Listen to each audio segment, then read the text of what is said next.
we will be discussing the JAM 2024 problem solving. Um, if someone is preparing for ISI MStat, that person can ask why I'm not doing ISI MStat paper. We believe that there is no distinction, there is no division. It's just problem, and it's just a problem, a set of problems that we are trying to solve, and that will give you enough insight about a concept and how to approach a problem. So there is no boundary around any problem of from any source. Hello, guys. Welcome to Cheenta School of Statistics and Data Science. We are a team of extremely passionate teachers, researchers, and statisticians from the top universities of India and USA. Our mission is to help you curve your career in statistics, data science, and machine learning. To book a trial class for your preparation courses of IIT MS, ISIM Stat, and CMIMS Data Science, check out the first link in the description below. If you're enjoying the video, show some love by liking the video and subscribing to the channel. We welcome you again to this passionate community of budding statisticians and data scientists.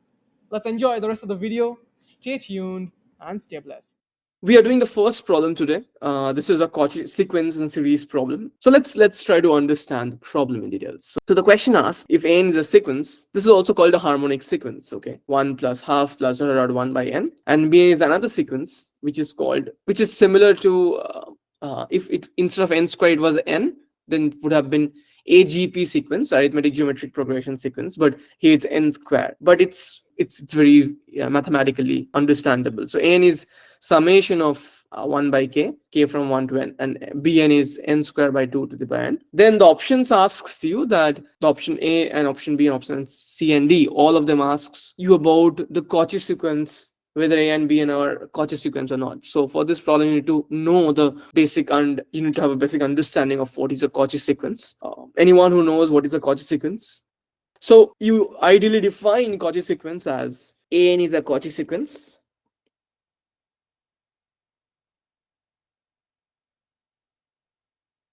If so, the importance of Cauchy sequence comes in this aspect that as in so for example, if you observe the actual limit definition, you will see that the limit definition just contains like an the basic limit definition contains that n converges to L if for all epsilon greater than 0 there exist this is there exist and in epsilon, a natural number in epsilon which is belongs to natural number, such that for all numbers greater than or equal to the same epsilon, the an will be an minus L will be this. That means an will be close to L, which also means it's equivalent to an is between L plus epsilon and L minus epsilon. This is between the strips. But one major issue in this definition is that you need to know the definition of L here. You need to know what is the limit to prove the an converges to L. But what if you have a an and you do not know the limit, right? You may not know the limit, right? It's very hard. For example, if you remember that 1 plus 1 by n whole to the power n, this goes to an e, right? Now people discovered it goes to e, but people really didn't know what is e, right? They defined it as this expression as e, the limit of this as e. So it's very hard to know what is the limit more often than you think. So that's why Cauchy said, okay, is there a definition of a sequence, a convergent sequence? Can we say a sequence is convergent if and only if a certain condition holds where there is no limit inside that? And the idea was simple. The idea was, yes, it will be again for all epsilon greater than 0, there exists n epsilon belong to natural number, such that for all n, now instead of taking L, what they did is that if you observe the geometry, let's say this is L plus epsilon, this is L minus epsilon, this is the y-axis, this is the x-axis, and this is the sequence, let's say. So let's say the sequence is this, and let's say sequence is this. Let's say I would make it like this. I am explaining from the very basic, okay, so that you understand and you understand the concepts really, really well. So you can see that this is sequence is converging to L. Now observe that for all epsilon, L plus epsilon, L minus epsilon, if you observe it, you will see that inside that this an is actually going towards L. Like it will always be inside the L minus and L plus epsilon, L minus epsilon, L plus epsilon. But what if we remove the L condition? So what can we say?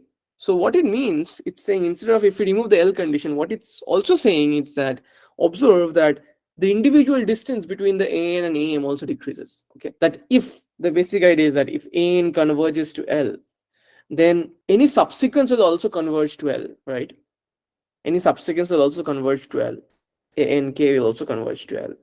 So in other words, the an minus am, where n and m both goes to infinity, this also goes to 0. That means an and am after a certain point, they are coming close together, right? Because the whole an is going towards a single limit, and that's what is reflected in Cauchy sequence idea geometrically. That for all n greater than equal to this n epsilon, n and m, both an and am will be less than epsilon. Okay. So they replace this L by this condition, which makes sense. That means an and am are coming close together. And am are coming closer.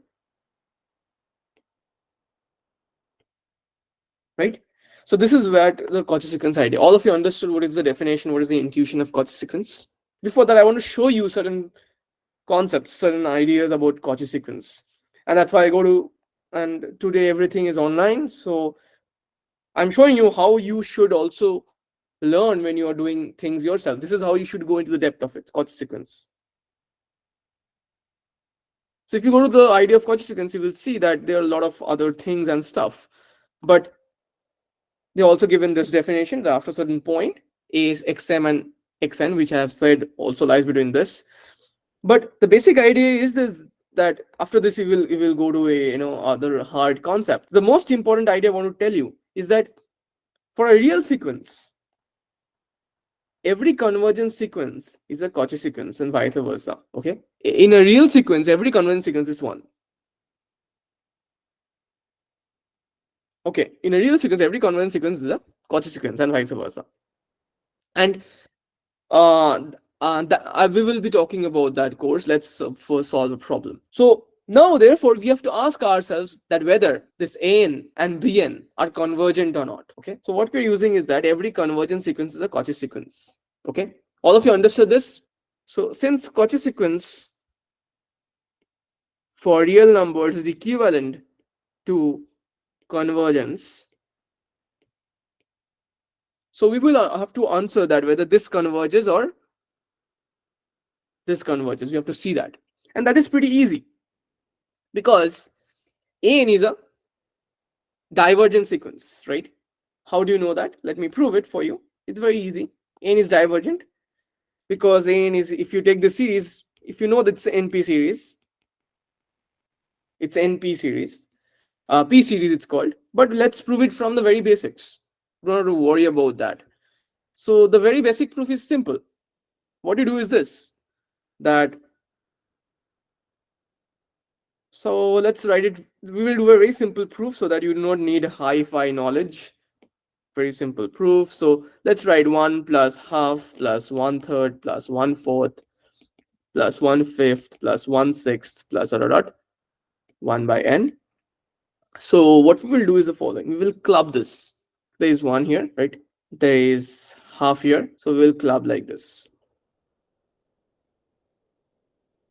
And then there is 1 by 7, 1 by 8 plus dot dot. Let's say yes. And we will club like now this.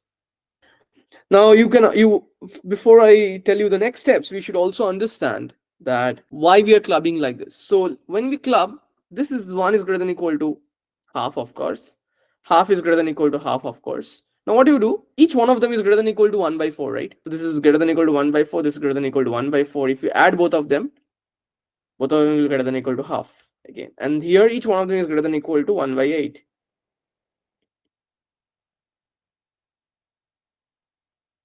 So if you add of them, or all 4 of them, it will be again half, greater than equal to half. So till 2 to the power 3, you get 4 halves, right? So summation of 1 by 2 to the power k from 0 to 3. Sorry, I'm so sorry. This is not right. Summation of 1 by k, where k is from 1 to 2 to the power 3. So there are 8 numbers out there.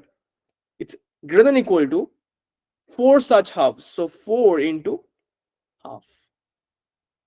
Now, if you take till 16, you will get another half.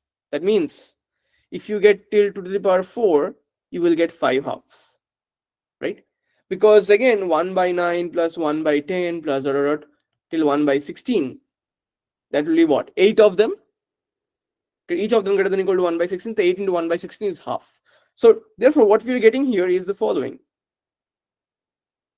For 2 to the power n, it will be n plus 1 into half. All of you understood this result?